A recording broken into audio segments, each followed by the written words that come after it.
إذا حسد بسم الله الرحمن الرحيم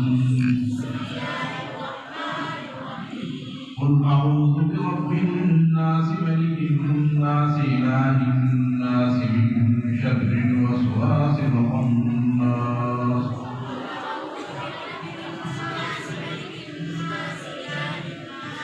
السلام علیکم سامعین، 19 رجب ہے، 21 فروری ہے۔ اس وقت ہم 4 دینی اداروں کی رپورٹ پیش کر رہے ہیں۔ مدرسہ دعوت القرآن گاؤں ٹملی ضلع دہرادون اتراکھنڈ میں 5 حفاظ کرام کی دستار بندی ہوئی ہے۔ یہاں 5 بچیوں کا ناظرہ کلام پاک بھی پورا ہوا ہے۔ اجلاس میں مولانا محمد ریاض، مولانا سید محمد جعفر وغیرہ کا خطاب ہوا ہے۔ مولانا خلیل احمد نے نظامت کی ہے۔ دوسرا پروگرام مدرسہ عربیہ نوریہ پھوس والی مسجد میں ہوا ہے، جہاں بخاری شریف کی تکمیل ہوئی ہے۔ یہاں دارالعلوم وقف دیوبند کے استاد مولانا مفتی محمد عارف نے آخری حدیث کلمتان حبیبتان الحدیث کا درس دیا ہے۔ دارالعلوم دیوبند کے مبلغ مولانا محمد عرفان کا خطاب ہوا ہے۔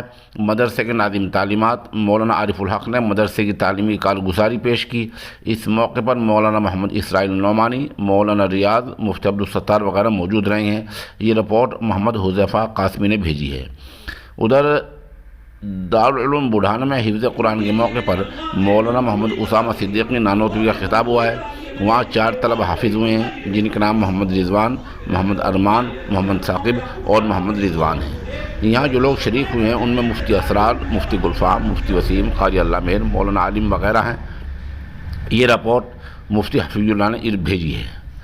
ادھر مدرسہ قاسم العلوم گاؤں رسول پور ضلع بلند شہر میں نیا مدرسہ قائم ہوا ہے، جہاں کے سرپرست مفتی قاسم جلال آبادی ہیں۔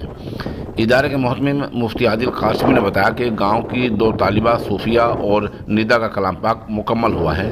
یہ خبر مفتی سہیل ٹوڈوی نے ہمیں بھیجی ہے۔ جو چاروں دین اداروں کی رپورٹ پیش کی ہے، ہم موقع پر وہی ان کی تصاویر اور ویڈیوز بھی پیش کر رہے ہیں۔ اور اللہ تعالیٰ نے ان کو بڑے اعلیٰ درجے کا حافظہ عطا فرمایا تھا۔ بچپن میں ہی تقریباً 70,000 احادیث یاد تھی، اور فرمایا کرتے تھے کہ صرف مجھے یہ 70,000 حدیثیں ہی یاد نہیں ہیں، بلکہ 70,000 حدیثیں جتنے صحابہ کرام سے مروی ہیں، اس میں جتنے راویوں کا تذکرہ ہے، ان کے نام، ان کی تاریخ وفات، ان کا مولد، ان کا مسکن اور ان کی مختصر سی سوانح سے بھی میں واقف ہوں۔ امام بخاری رحمۃ اللہ علیہ نے جو احادیث اس کتاب کے اندر جمع کی ہیں، اس کے لیے انہوں نے بے پناہ مشقتیں اٹھائیں، اور اس دور میں مختلف علاقوں کا انہوں نے سفر کیا۔ آج کا سفر تو بڑا آسان ہو گیا کہ آپ ٹرین کے ذریعے سفر کریں یا بس کے ذریعے سفر کریں یا کار کے ذریعے سفر کریں، اور اب تو ہوائی جہاز کے ذریعے سفر اور زیادہ آسان ہو گیا۔ لیکن پہلے زمانے میں جب پیدل سفر ہوتا تھا، اور وہ سفر جو آج گھنٹوں میں طے ہو جاتا ہے وہ مہینوں میں طے ہوا کرتا تھا، اور ایک حدیث حاصل کرنے کے لیے امام بخاری رحمۃ اللہ علیہ طویل ترین اسفار کیا کرتے تھے۔ انہوں نے کتنی احتیاط سے کام لیا۔ ایک مرتبہ ایک حدیث حاصل کرنے کے لیے سفر کر کے کسی محدث کے یہاں پہنچے۔